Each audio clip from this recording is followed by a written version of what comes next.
Alright, so the Fantastic Four First Steps has released, so let's talk about it. Normally when I have a review for a new movie that had come out, because theater has been creating merch like cups and popcorn buckets and plushies, there's just all kinds of stuff you can buy for the movies that you're excited about now. So I'm going to take this segment for the video and show you guys the merch I purchased for the Fantastic Four, and it kind of went a little crazy, so maybe some guys can relate, maybe some of you can't. Okay, so here are the things leading up to seeing the Fantastic Four. You know what?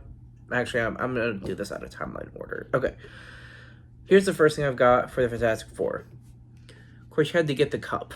So you got Reed Richards, Sue Storm, Ben Grimm the Thing, and Johnny Storm, obviously. So yeah, we got this cup.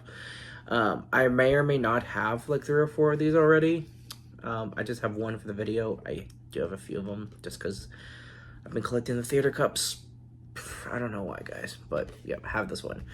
And you know what? I got the cup, so I had to get something else too. I couldn't just have the cup, so I decided to get the popcorn bucket as well. So we have this one. No, this isn't the Big Fancy Galactus one. You got, your 4 characters. Again, some of them, the face looks kind of goofy just because it's their heads are like at the top of the bucket. So I don't know, it's just kind of weird. It's a simple bucket, it's blue on the inside. I thought the blue and white aesthetic for their suits and the merch was pretty cool. So yeah, I like this one a lot. So I got this. I'm gonna go ahead and set this to the side here. And of course, you got to collect Funko Pops as well. So I have the Funko Pop for the Thing. I thought it was pretty cool, his, performance as character in the movie. So after watching it, I bought the Funko Pop, and I couldn't stop at one Funko Pop either. So they had the Silver Surfer, so I might as well got the Silver Surfer. Just it's pretty cool in the movie, and the Funko Pop is pretty neat. So I got this. So this is pretty neat. But then, of course, they also had another Funko Pop for the Fantastic Four, so I had to buy that too, of course. So I got the Galactus Funko Pop. This one is pretty cool. Maybe the design for the figure itself is kind of bland, but there's some stupid glare. Sorry, guys. So, but I do like the pop anyway. So this was pretty cool. I like this one. And then, last but not least, I watched Fantastic Four, watched the movie, out of stock on some stuff, went back to the theater to see a new movie, and they had it. I'm going to move this aside. They had the Fantastic Four merch for all Fantastic merch. Wait, not yet.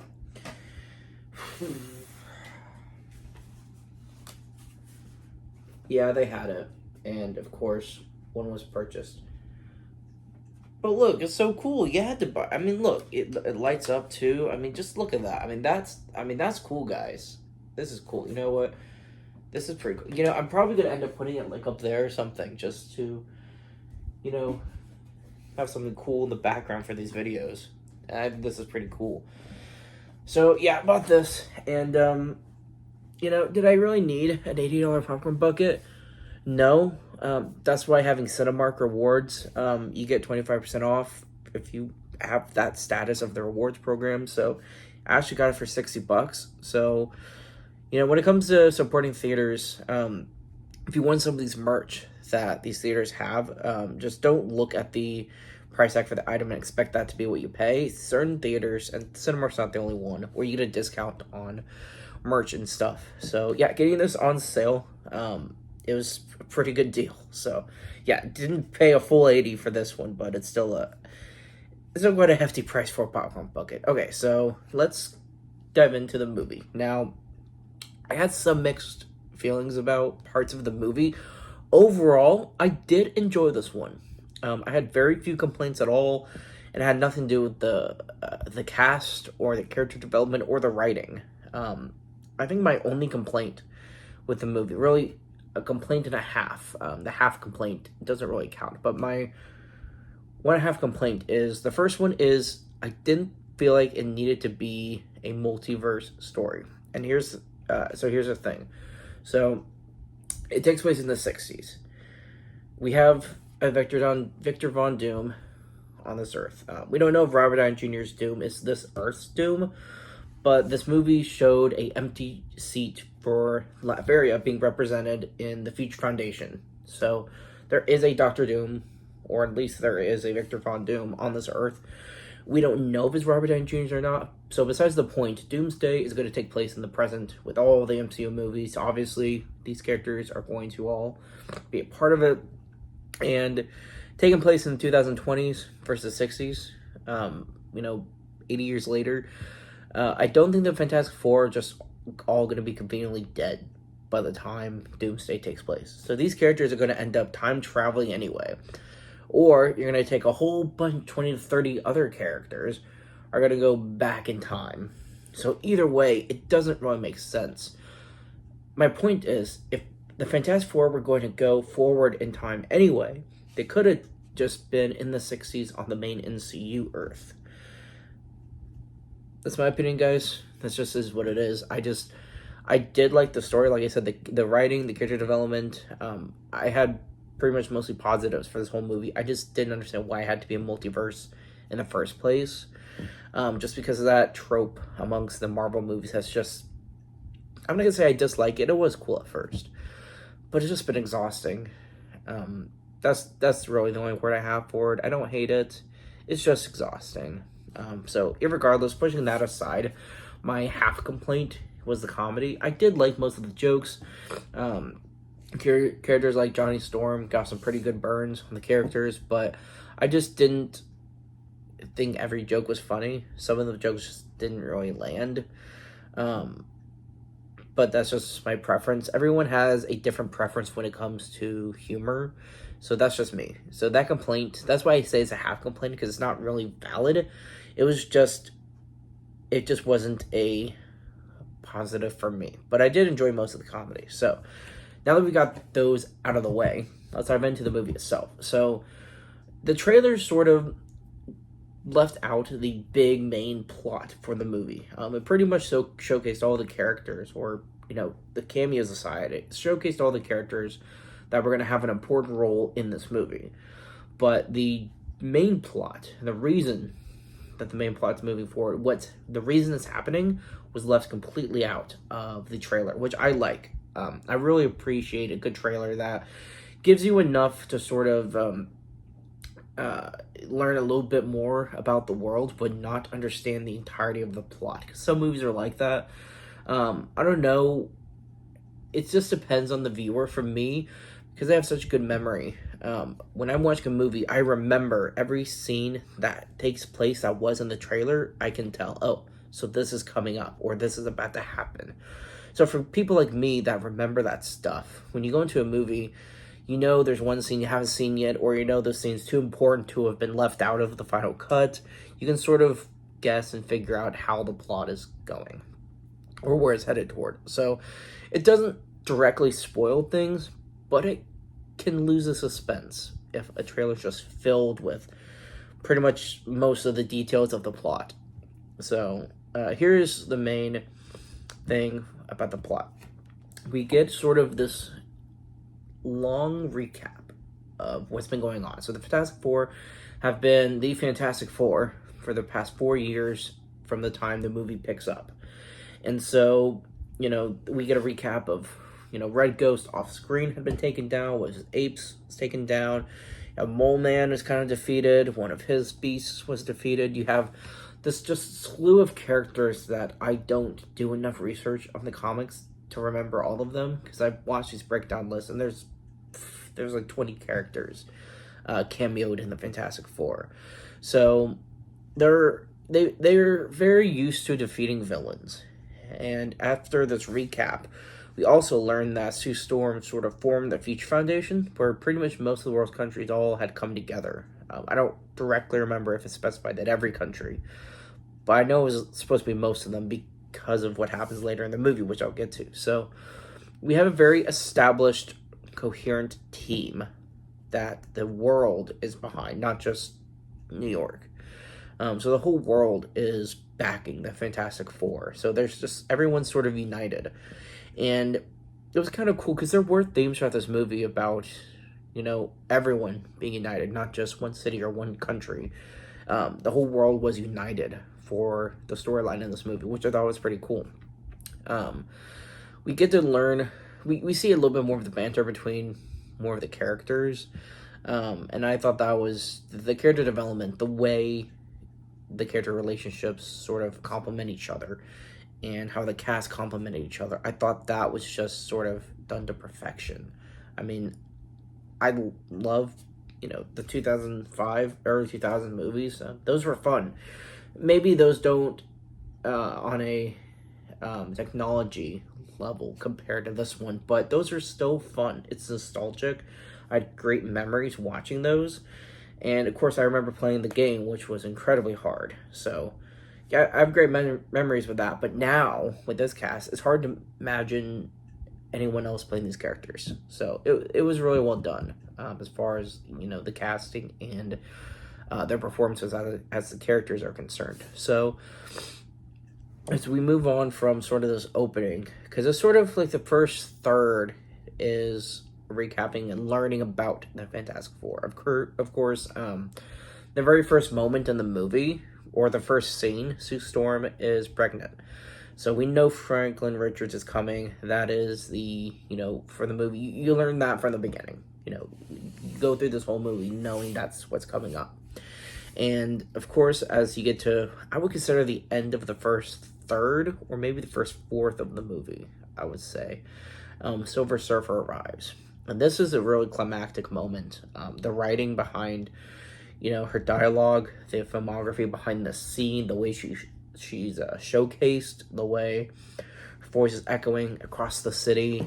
It was just really well done. It was a very well done, well made scene. It was giving me chills. It was really, really cool. It was intense. It's everything I wanted from a Silver Surfer entrance. So, yeah, I had no complaints about that. Of course, she does name drop Galactus as someone who's coming for this world to destroy it. So the Fantastic Four, being the heroes of the world, they want to go to Galactus and basically try to stop him. Some of his team want to beat him down. Reed Richards wants to negotiate. They all have their own tactics, but they are united as a team to go in search of Galactus and sort of try and solve this. All while Sue Storm is still pregnant. And there's talk throughout the whole movie about the news media within the world. The news media is talking about, will the child have powers? And as comic fans, as movie fans, yeah, we know the child's going to have powers. He's going to have insane powers. But the characters on this world, they don't know that yet. And so as our team does go to Galactus, they take off on the ship called the Excelsior, which is a nod to Stan Lee. So that was a touching tribute to him. And there are other tributes to him in the movie as well. That are just there was tributes and cameos everywhere. So I'm just going to talk about the characters in the plot because I don't remember all of that because there's so much. But as we get to the place where Galactus is, they see this sort of, this planet, and Galactus's ship pretty much absorbs the planet from the inside, just simply destroying it. And so the scene was done really well. You sort of get a glimpse of the scope of his power, obviously, but you get to see it showcased without seeing Galactus himself yet, because it's his ship. So I was trying to do some research. I know in the comics there are multiple versions of Galactus where he eats the planet quite literally, and there are others where it's a machine. I know there are some where he has like a giant drill to destroy it. So there's very different versions. In this movie, it was a ship that did the work for him. And I think it sort of played into Galactus feeling more like an imposing threat. Him just chomping down on Earth was just, it would look a little too goofy, I think, especially for the serious tone, mostly, that this movie had. So when Silver Surfer brings the ship to Galactus' ship, they approach Galactus to negotiate with him. Of course, Johnny's trying to flirt with the Silver Surfer. He's trying to get her to maybe turn on him, maybe side with them. She's not budging. So we get more of Johnny's banter with her, which is different from the early 2000s movies. Sue Storm was the one that had that connection with the Silver Surfer. So having something different is still gave those similar nostalgic vibes of someone trying to connect with Silver Surfer while making it something different at the same time. So that was really cool. And when we get to Galactus, his presence was just, it was just perfection. I mean, I can't think of a better way to introduce Galactus. He was imposing, he looked menacing, he looked great. It was, just I think they were able to capture that kind of moment in a way that Marvel fans who went to see this movie in the theater are always going to remember Galactus's entrance. I mean, that image will stay with them, I think, forever. I mean, it was a really cool moment. A lot of fans have been waiting for Galactus, and I know Galactus didn't really count from before, but in this movie, I think this is exactly what people were waiting on, because his presence was just really well conveyed.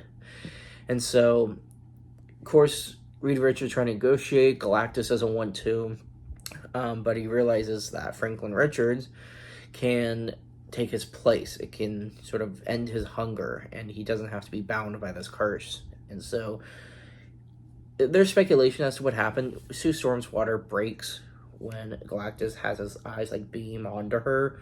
So some fans think, me included, that Galactus made her give birth so he can take the child.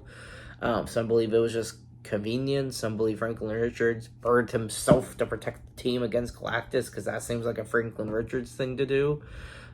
So however the case, her water broke. They do end up escaping Galactus' ship.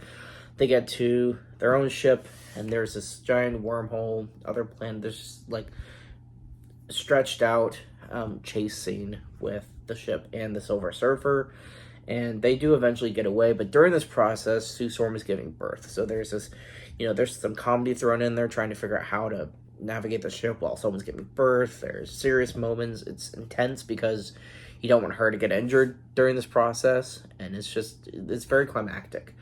And so when they do get back to Earth, people of Earth thought they were going to go defeat Galactus and yay, problem solved. So they get back. Now she has a baby, and they realize Galactus wanted their child, and they didn't give it to Galactus. So now people are kind of resentful to the Fantastic Four because, they're all for baby murder. They're like, hey, the whole planet, billions of lives, or just sacrifice this baby. So, that's the part that was left out of the trailers. Now, I know there was a tease that Reed Richards explained this, but if you only watch the first official trailer, then you didn't see this. This was kept, this wasn't spoiled for you like it was for me, mostly. So now that's sort of moving toward the last, or I would say the second third of this movie, is the team trying to figure out how to stop Galactus, what to do, how are they going to prevent this from happening, because obviously they're not giving up Franklin. And so what Reed Richards ultimately, after there's some back and forth about the morals of giving the baby away or not, Sue Storm has a good speech about the planet and humanity uniting as one against this threat. It was pretty cool. So ultimately Reed Richards decides he's mastered teleportation now, so he's going to teleport the planet Earth to a different part of the galaxy where Galactus won't find them. And so this is a pretty cool concept. I thought in my head, watched the movie, I'm like, okay, so now he's going to end up in the main MCU universe, the end of Thunderbolts. They were talking about, there's some cosmic stuff in space going crazy. So I thought maybe that's because there's 2 Earths now. But that's not where this was headed. So you'll see. So the whole world unites to build these bridges, where pretty much it looks like every country was building their own bridge so that I can create one big device to teleport the Earth away. And Silver Surfer ultimately arrives on Earth and ends up destroying most of them. So Johnny Storm has his one last-ditch effort, and he knows it's a bit of a stretch, but he decides to just give her his pitch, saying, hey, don't destroy my world. And what he does is throughout the movie, he's had a side story of learning her language. And so what he does when Silver Surfer gets to New York is Johnny Storm showing her or letting her hear the messages of all the other worlds that beg for help that she contributed toward their destruction of. And so she's freaking out, and she just basically takes off and leaves. But Johnny chases her to space, and they sort of have a little bit of a dialogue where we get a backstory, sort of glimpse, sneak peek, I guess, from the Silver Surfer, from Shala Ball, before she became the Silver Surfer. So it was cool to have that glimpse of her sort of personal life. And so ultimately she does leave the Earth. They leave that one portal, but without all the others, they can't teleport the Earth anymore. And so, there's some more dialogue of debating how they're going to beat Galactus, because now it's hopeless. Reed Richard finally decides, what if we get Galactus close enough to this one last teleportation device? But the catch is, Franklin's got to be bait. And so it just kind of sucks that that's their only option. So this is, I would say, the last third in the movie, or maybe the last fourth. I don't think it lasts too long, but Galactus arrives on Earth. We see him on this little chair floating down from space. We don't get the whole long thing. I'm just describing it to sound more cool than it is. We see him in his chair over the water by New York. He jumps out of his ship, or of his chair. He breathes, or he sniffs dirt just being on the ground of a planet again, I think, for the first time in probably a long time. And he can scan pretty much the whole city. You can see exactly where Franklin is by the teleporter. So they have this maneuver where, as he gets close, they swap Franklin, and he's taken to the Baxter building. Now they're ready to fight Galactus, but you never really see them get one good hit on Galactus. You see them kind of damaging him, but Galactus just seems entirely unaffected by pretty much every effort the team has at trying to thwart him from taking Franklin. So he ends up seeing through their tricks, and he starts making his way towards the Baxter building, and ultimately gets Franklin Richards. And this is where the team sort of gets into their desperation mode, where they're trying to stop him. They can't really stop him, and Sue Storm ends up using her, I don't know what the technical term for this power ability is going to be, so she uses her powers to sort of hold him, to keep him from leaving. And obviously this is putting a strain on her. And so she's telling the team, hey, just get Franklin, I'll deal with Galactus. Because there's such a short window for this teleportation device. Once it's open, they have a very short window of getting him out of there, getting him through this portal. And so she's basically pushing him with her powers toward this portal. This is where everything gets intense, because you got people trying to sacrifice just for Franklin, or sacrifice to take down Galactus. It makes you think that pretty much every character is going to die at one point in this movie, which was not too dissimilar to Guardians of the Galaxy Volume 3. So it brought up those emotions again. And as Galactus is near it, they do get Franklin away from Galactus, and Sue Storm pushes him through the portal. And she's pretty much down for the count. We don't really see what's going on with her. As she pushes him through, she goes unconscious. But Galactus is pulling his way back through the portal. So Johnny's ready to make the sacrifice play and take down Galactus once for all. But as he's approaching, Silver Surfer knocks him out of the way. She sees that's her mess to clean up, so she's going to take the sacrifice play. And she ends up knocking Galactus with herself into this portal as it closes. And what's interesting is, as the team approaches Sue Storm, she's died.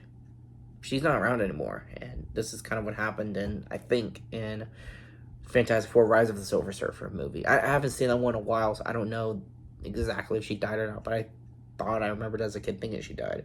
So irregardless, it was nostalgic for me to see this in my head. I think it's happening again. But in this moment, this is where Pedro Pascal has some good acting, is him being emotional over the death of Sue Storm. Not to say his acting wasn't good the rest of the movie. This moment just stood out for me. And for the baby, for Franklin, they let the baby, he's reaching for his mom. He wants his mom. And so Reed Richards puts the baby on top of her, so the baby can see her one last time. It's a very emotional scene. And we see Franklin brings her back to life. We see this galaxy glow in her eyes, and she wakes up after being dead. So Franklin Richards has already brought someone back to life in the MCU, and he's a baby. He's a freaking baby. He's already done that. So, we'll see what's going on with him later on. So that pretty much concludes the movie at this point. There's a big celebration for the city and the world, celebrating the Fantastic Four having this victory. And they announced them as the Fantastic Five because, Franklin Richards is a part of it now. And the mid-credits scene is what gets interesting. So, it's a happy ending for all the characters at the end of the movie. But the mid-credits scene is we see Doctor Doom shows up. And we don't know if he takes Franklin. We don't know if he's there to kill him. We don't know if he's going to kill another member. He's just seen with Franklin, and that's that. That's the scene. So we don't see Robert Downey Jr.'s face, probably to cut budget costs, but Doom is there. So he's now entered the MCU, and, we'll see where it goes from here. The end credits scene was just a waste of time, just like Spider-Man Homecoming. It was like a glimpse of the cartoon show within the universe with the theme song. So it was just sort of a goofy, unneeded scene. Maybe you thought it was funny. I just didn't. But the mid-credit scene was, in my opinion, the important one. That might be my last complaint for the movie, is Doom I thought should have at least been a character throughout the movie. Only because Thanos was in Avengers. Then he was in Avengers Infinity War. I think he was also in Guardians of the Galaxy. So he's already had 3 cameos / appearances before his entrance in Infinity War. Dr. Doom, he's had a whole 2 seconds of screen time before he shows up in the movie that he's supposed to be the big bad. So I just feel like, I'm concerned with how they're going to go into the next movie with him not really having any character development until this movie. But, the Russo brothers have done well in the past, so I'm sure they'll do just fine with this. I just wish Doom had more screen time in the movie, but Robert Downey Jr. was paid crap ton of money just for his few scenes in Spider-Man Homecoming. So, maybe they just didn't want to put him in Fantastic Four because of that. But regardless, for what the movie is, I really did enjoy it. I thought there were some really neat action sequences. The Silver Surfer I thought was really cool. Galactus, obviously, they found the perfect actor to play Galactus. And the Fantastic Four, they were fun. It was heartwarming. It was charming. It was funny.